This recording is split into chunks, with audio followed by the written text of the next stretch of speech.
Hello students. आज मैं पढ़ाने जा रहा हूँ अपना गेस किया हुआ जो बोर्ड के लिए जो सीबीएसई बोर्ड 10th क्लास में पूछता है उसके आधार पर गेस किया हुआ मेरा जो गेस पेपर है उस गेस पेपर का सेट 1 का एमसीक्यू बता रहा हूँ। अब देखिए ये जो है बहुत रिसर्च करके बनाया हुआ गेस है जिसका मतलब जिसका लिंक आपका डिस्क्रिप्शन में होगा, यूट्यूब के डिस्क्रिप्शन में लिंक दिया हुआ होगा, वहाँ से आप वो क्वेश्चन उठा सकते हैं और क्वेश्चन पेपर मेरा ले सकते हैं और सॉल्व कर सकते हैं। उससे भी आपको बहुत फ़ायदा होगा। और देखिए यहाँ पर मेरा पर्पस है कि ज़्यादा से ज़्यादा बच्चे जो है अच्छा मार्क्स लाए, मैथ्स में जो डर है, फियर है, वो निकाला जाए। और देखिए मेरा कहना है कि मैथ्स में ही बच्चे डरते हैं, इसलिए मैथ्स को इस तरह से बताया जाए ताकि बच्चे ज़्यादा से ज़्यादा नंबर स्कोर कर सके। और मेरा जो किया हुआ जो मतलब कि गेस है वो एकदम 100% लड़ेगा। और मतलब कि 100% जो है मतलब कहने का अर्थ है कि ज़्यादा से ज़्यादा 100% तो नहीं कह सकता हूँ, लेकिन ज़्यादा से ज़्यादा क्वेश्चन जो है मेरे बनाए हुए गेस के पैटर्न पर ही होगा। देखिएगा आप, और आपको इस गेस से जब आप पढ़ेंगे जाएंगे तो आपको लगेगा कि जैसे कि हमने ये क्वेश्चन पहले अटेम्प्ट कर चुका है। दानिश सर का पढ़ाया हुआ चीज़ मैंने पहले अटेम्प्ट कर चुका है। जब आप प्रैक्टिस करके जाएंगे एग्ज़ाम देने तो आपको लगेगा कि बहुत अच्छा से मैंने प्रिपरेशन किया है। तो देखिए ये क्वेश्चन बहुत वीवीआई है, ये हर साल इस टाइप का क्वेश्चन एक रहता है, ये हर साल क्वेश्चन बोर्ड में रहता है। ठीक है, ये बहुत रिसर्च करके बनाया हुआ मतलब गेस है। देखिए यहाँ पर हम क्या करेंगे, सबसे पहला क्वेश्चन है a tangent P Q at a point P of a circle of radius 6 centimetre meet a line through centre O at Q such that O Q is equal to 10 centimetre length P Q is. देखिए यहां पर बोला है, question पहले समझ जाइए। एक मतलब सर्कल है, सर्कल पर एक पॉइंट पी है और पॉइंट पी पर ही एक टेंजेंट खींचा हुआ है और पॉइंट पी से एक रेडियस मिलती है जो सर्कल के ओ पॉइंट को टच करती है, जो सर्कल का सेंटर को टच करती है। और सर्कल के सेंटर से और जो बाहरी पॉइंट है टेंजेंट का उसका लंबाई दिया हुआ है 10 सेंटीमीटर और रेडियस का लंबाई दिया हुआ है 6 सेंटीमीटर। तो बोला है कि वो बोला है टेंजेंट की लंबाई क्या होगा, वो लेंथ ऑफ पी क्यू क्या होगा वो निकालिए। तो इसमें ऑप्शन ए दिया है 8 सेंटीमीटर, ऑप्शन बी दिया है 4 सेंटीमीटर, ऑप्शन सी दिया है √136 सेंटीमीटर, ऑप्शन डी दिया है 16 सेंटीमीटर। तो हम देखिए हम निकालते हैं। देखिए सबसे पहले फिगर ड्रॉ करते हैं।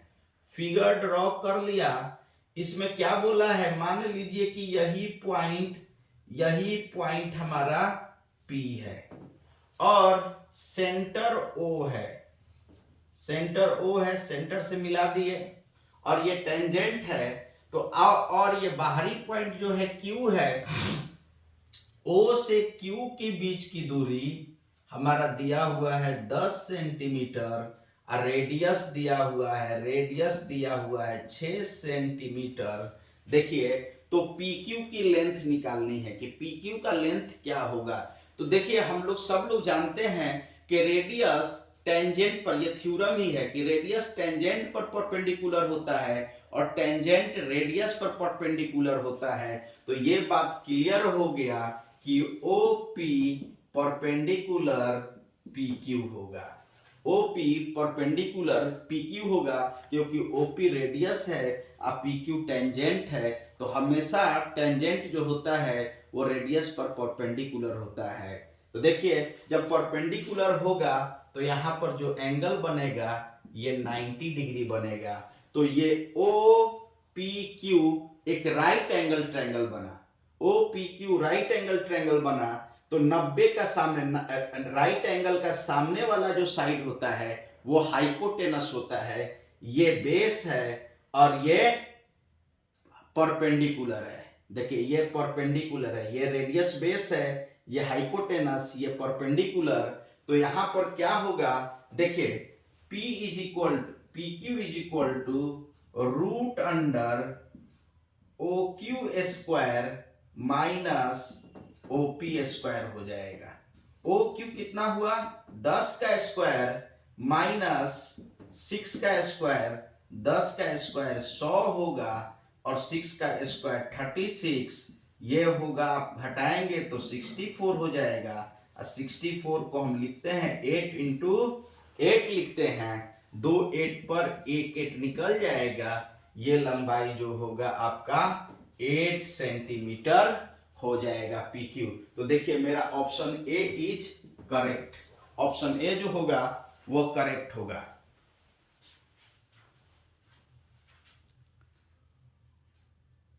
देखिए अगला क्वेश्चन है 10 नंबर क्वेश्चन। देखिए सीरीज जो मैं चला रहा हूं उस सीरीज का 10th नंबर क्वेश्चन है। 10th नंबर क्वेश्चन क्या कहता है समझ लीजिए। 10th नंबर क्वेश्चन कहता है कि the area of a sector of a circle, मतलब एक सर्कल है उसका सेक्टर है, उसका एरिया निकालना है, of a circle with radius 21 centimetre and central angle is 60 centimetre.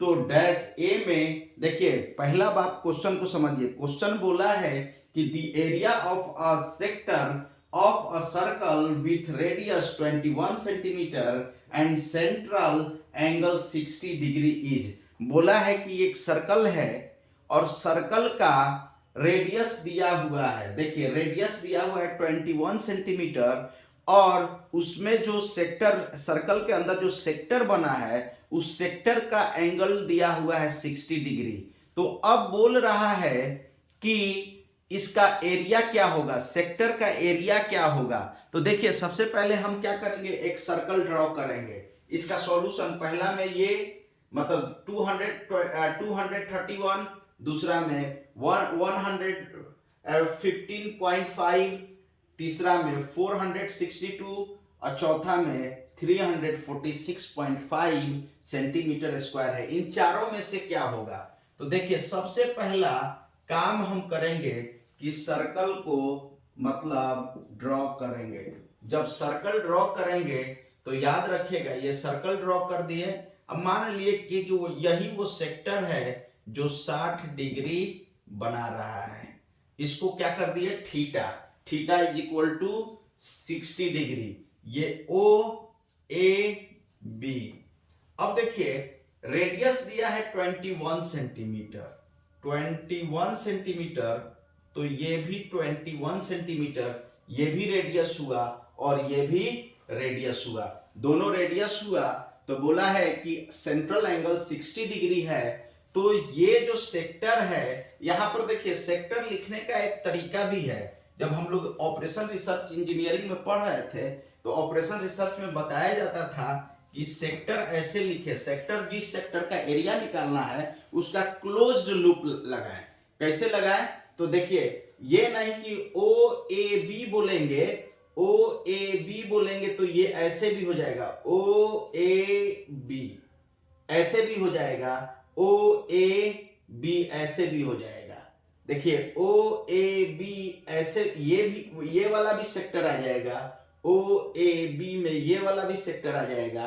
तो पता नहीं चलेगा कि कौन सा सेक्टर का एरिया निकालना है। तो हम लोग जब ऑपरेशन रिसर्च पेपर पढ़ते थे मैथमेटिक्स का, तो उसमें बताया जाता था कि एक पॉइंट आप डाल दो जिस सेक्टर का निकालने वाले हो और उधर से ड्रॉ करो। देखिए तो यहां पर सेक्टर क्या हो जाएगा, ओ ए पी बी ओ, जहां से स्टार्ट हुआ वहां से ही पूरा कंप्लीट करो, ये बताया जाता है। देखिए तो हमारा जो सेक्टर है,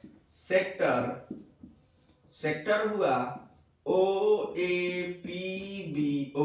अब इससे क्लियर हो गया कि इसी का हमको एरिया निकालना है, इसी सेक्टर जो माइनर सेक्टर है उसी का एरिया निकालना है। तो अब देखिए हम जानते हैं कि माइनर सेक्टर का एरिया का फॉर्मूला होता है।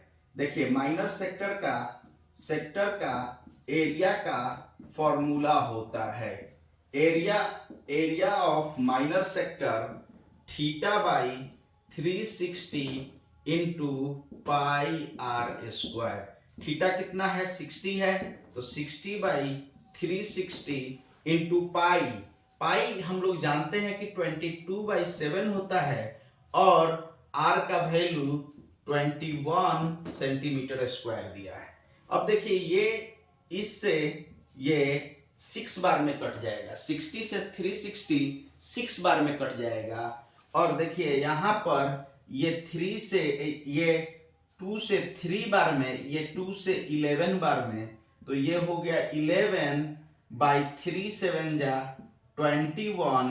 देखिए और ये 21 इंटू 21, देखिए ये 3 इंटू 7 21 और इंटू ये 11 इंटू 1 11 और 21 का स्क्वायर 21 इंटू 21 लिख सकते हैं। तो देखिए एक 21 से एक 21 कट गया, अब 11 इंटू 21 हुआ। अब रफ कर लेंगे, देखिए 21 में 11 से करेंगे तो 1 2 1 2 आएगा, 1 3 2, ये आ जाएगा 231 सेंटीमीटर स्क्वायर। देखिए ये हमारा आंसर होगा 231 सेंटीमीटर स्क्वायर। अब देखेंगे कि इसका ये कौन सा ऑप्शन को मैच कर रहा है, तो हम देख रहे हैं कि ये ऑप्शन ए को मैच कर रहा है, तो ऑप्शन ए मेरा क्या होगा, करेक्ट होगा।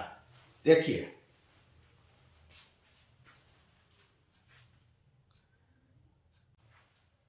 देखिए मेरा अगला क्वेश्चन है 11 नंबर क्वेश्चन। इस क्वेश्चन को भी समझ लीजिए, अच्छे से समझिएगा। देखिए इसमें क्या है कि 11 नंबर क्वेश्चन में बोल रहा है कि a solid sphere of radius 3 centimetre is melted and recast into a smaller sphere of radius 1 centimetre, the number of small sphere is. देखिए ये क्वेश्चन बोल रहा है कि a solid sphere of radius 3 centimetre, एक स्फीयर है, बड़ा sphere है जो 3 सेंटीमीटर रेडियस वाला है, और उसको क्या किया गया है, रिकास्ट किया गया है, फिर से पिघलाकर, मेल्ट किया गया है, पिघलाकर 1 सेंटीमीटर रेडियस वाला छोटा छोटा गोला बनाया गया है, छोटा छोटा स्फीयर बनाया। स्फीयर मीन्स गोला। तो देखिए एक बड़ा गोला था, उसको छोटा छोटा गोली बनाया गया है, गोला बनाया गया है जिसका रेडियस 1 सेंटीमीटर है। तो बोला है कि वो बड़े गोले में वो छोटे छोटे गोला कितना बनेंगे, वो बड़े गोले में छोटे छोटे गोले कितने बनेंगे, ये बोर्ड का VBI क्वेश्चन है। देखिए अब इसमें हमको बताना है कि 9 बनेगा ऑप्शन ए में, बी में बताना है 27 बनेगा, ऑप्शन सी में बताना है 3 बनेगा, ऑप्शन डी में बताना है कि 81 बनेगा। कितना, तो देखिए एक बड़ा स्फीयर है, सबसे पहले हम फिगर बनाएंगे। देखिए यहाँ पर सॉल्यूशन लिख देंगे ताकि पता चले कि किधर सॉल्यूशन है। देखिए ये बड़ा गोला बनाए जिसका रेडियस आर लिए ये 3 सेंटीमीटर, ये OA कर दीजिए। अब देखिए एक छोटा गोली बनाए, गोली समझिए, छोटा स्फीयर जिसका रेडियस, देखिए ये हमारा C है, मान लीजिए सेंटर C है और ये B है, इसका रेडियस 1 सेंटीमीटर है। तो अब इस बड़ा गोला को पिघलाए हैं, अब पिघला कर छोटा छोटा गोला बनाए हैं ऐसा, तो ऐसा गोला कितना बनेगा, ऐसा स्फीयर इस बड़े वाले स्फीयर में कितना बनेगा, ये बताना है कि इस बड़े वाले स्फीयर में ये छोटा वाला स्फीयर कितना बनेगा। तो इसका वॉल्यूम निकालेंगे और इसका एक का वॉल्यूम निकालेंगे, इसके वॉल्यूम से इसके वॉल्यूम में डिवाइड कर देंगे, जितना बार कटेगा उतना ही बनेगा। तो देखिए इसका वॉल्यूम को V कहिए, V1 कहिए, इसका वॉल्यूम को V2 कहिए। देखिए इसका वॉल्यूम को V1 कह दिए, इसका वॉल्यूम को V2 कह दिए। तो अब देखिए बड़ा वाला का वॉल्यूम V1 क्या होता है, देखिए 4/3 पाई आर क्यूब बड़ा वाला का वॉल्यूम होगा, 4/3 पाई आर क्यूब। देखिए 4/3 पाई को रहने दीजिए, कटने में आसानी होगा, आर क्यूब को लिख दीजिए 3 का क्यू, क्योंकि R3 है तो 3 का क्यू लिख दिए।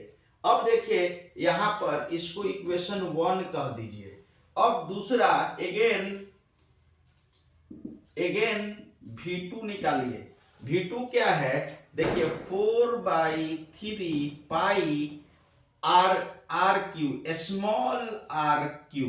देखिए तो स्मॉल आर क्यू, तो V2 is equal to 4/3 pi R की जगह पर कितना रखेंगे, 1 का क्यू।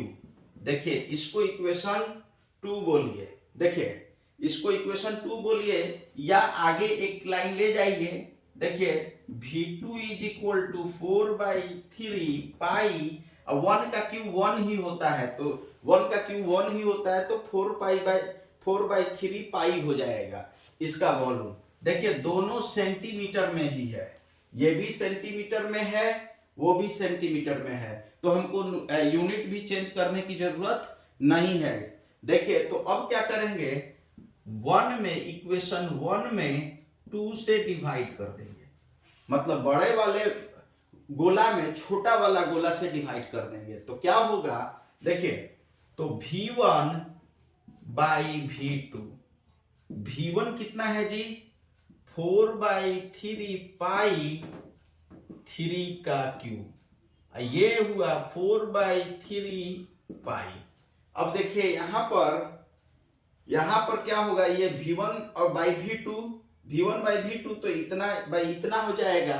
अब जब हो गया तो 4/3 से 4/3, पाई से पाई कट गया, मतलब V1 बाई V2 ये कितना आया, देखिए 3 3 जा 9, 9 3 जा 27।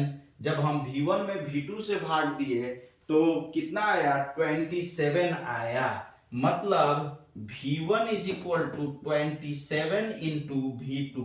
इधर जब ले जाएंगे इसको तो क्या होगा, 27 इंटू V2। तो इसका मतलब क्या हुआ, ये नंबर ऑफ स्मॉल स्फीयर है, नंबर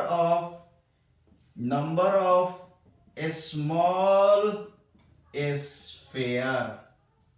देखिए ये नंबर ऑफ स्मॉल स्फीयर है, बड़े वाले गोला में छोटे वाले गोला से डिवाइड कर दिए तो 27 आया। यहां पर भी बता दिए कि बड़ा वाला जो गोला है छोटे वाले गोला का 27 गुना बड़ा है, वॉल्यूम में 27 गुना बड़ा है, तो इसका मतलब हुआ कि 27 को छोटा गोली बना सकते हैं।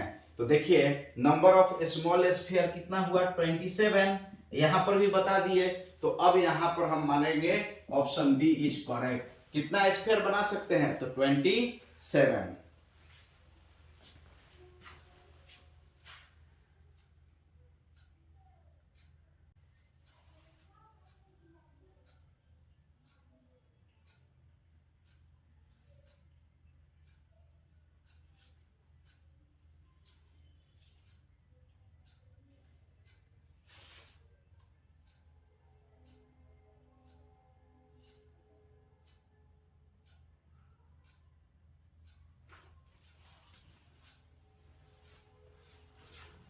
देखिए अगला क्वेश्चन है मेरा, अगला क्वेश्चन है the median class of the following distribution is, the median class of the following distribution is. देखिए हमारा बोला है कि मीडियन क्लास क्या होगा, मीडियन क्लास क्या होगा, क्लास दिया हुआ है 0 10 10 20 20 30 30 40 40 50, ये क्लास दिया हुआ है, ओवरलैपिंग क्लास में है, तो इसको हम ओवरलैपिंग बनाने की जरूरत नहीं है, ये आसान हो गया। ओवरलैपिंग क्लास में है, फ्रीक्वेंसी दिया है 5 8 15 12 10। अब इसमें बताना है कि मीडियन क्लास क्या होगा, जहां जो मीडियन का वैल्यू होगा उसी का क्लास को मीडियन क्लास बोलेंगे। वो A 0 10 होगा, B 10 20 होगा, कि C 20 30 होगा, कि D 30 40 होगा। तो देखिए हम क्या करेंगे, हम सबसे पहले क्या करेंगे कि यहां पर इसका क्लास कुछ ऐसे लिखते हैं। देखिए क्लास ऐसे लिखते हैं और फ्रीक्वेंसी ऐसे लिखते हैं, फ्रीक्वेंसी। फ्रीक्वेंसी, और यहां पर CF ले लेते हैं। CF का मतलब होता है कम्युलेटिव फ्रीक्वेंसी, कम्युलेटिव फ्रीक्वेंसी। देखिए तो यहां पर क्या करेंगे, यहां पर 0 10 और ये है 5। देखिए यहां पर 10 20 ये है 8। देखिए उसके बाद है 20 30 ये है 15। उसके बाद है 30 40 ये है 12। उसके बाद है 40 50 ये है आपका 10।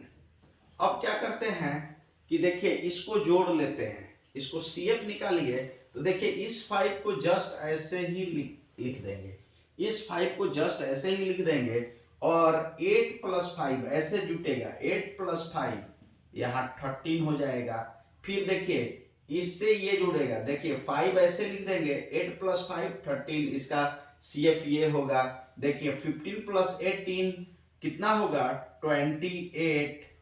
28 होगा। देखिए 13 + 15 ये जोड़कर, देखिए ऐसे जोड़कर यहाँ, ऐसे जोड़कर यहाँ, अब इन दोनों को जोड़ेंगे तो कितना होगा, देखिए इन दोनों को जोड़ेंगे तो हमारा कितना होगा 40 होगा, सॉरी 40 होगा, हाँ 40 होगा। देखिए 40 होगा, और जब इनको जोड़ेंगे, देखिए इनको जोड़ेंगे 10 तो ये 50 हो जाएगा, 50 हो जाएगा। 10 जोड़ेंगे तो 50 हो जाएगा। तो ये क्या हुआ, देखिए ऐसे भी जोड़ लीजिए, तो ऐसे भी जोड़ेंगे कैपिटल N टोटल फ्रीक्वेंसी। तो देखिए टोटल फ्रीक्वेंसी 5 + 13, 5 + 8, 5 + 8 13 हुआ, और 13 + 15 हमारा कितना हुआ 28 हुआ, और 28 + 12 हमारा 40 हुआ, 40 + 10 ये हो गया 50, ये हो गया 50। तो ये सेम होना चाहिए, ये सेम होना चाहिए, चूंकि इवन है, ये इवन है। जब इवन रहता है तो हमारा जो मतलब कि ये होगा, देखिए जो n/2 होगा, n/2 वाला होगा, तो n का वैल्यू कितना है 50/2, तो ये कितना आया 25, n/2 25 आया। तो अब देखेंगे कि 25 को क्रॉस करने वाला कौन सा ग्रुप है, कौन सा ग्रुप है जहां पर 25 को क्रॉस कर गया है CF, कौन सा CF है जो 25 को क्रॉस कर गया है। तो 25 को क्रॉस करने वाला CF, जस्ट 25 को क्रॉस करने वाला CF हमारा 28 है, ये है 28 है, 28 ये CF हमारा जो है, ये क्या हुआ, ये हमारा CF 28 ये 25 को क्रॉस कर गया, तो इसका मतलब हुआ इस CF का कौन सा, देखिए 25 से ये 25 से छोटा है, ये भी 25 से छोटा है, ये 25 से बड़ा है। तो हमारा ये CF किस वर्ग अंतराल में है, तो ये CF 20 और 30 में है। ये CF किस में है, ये CF 20 और 30 में है।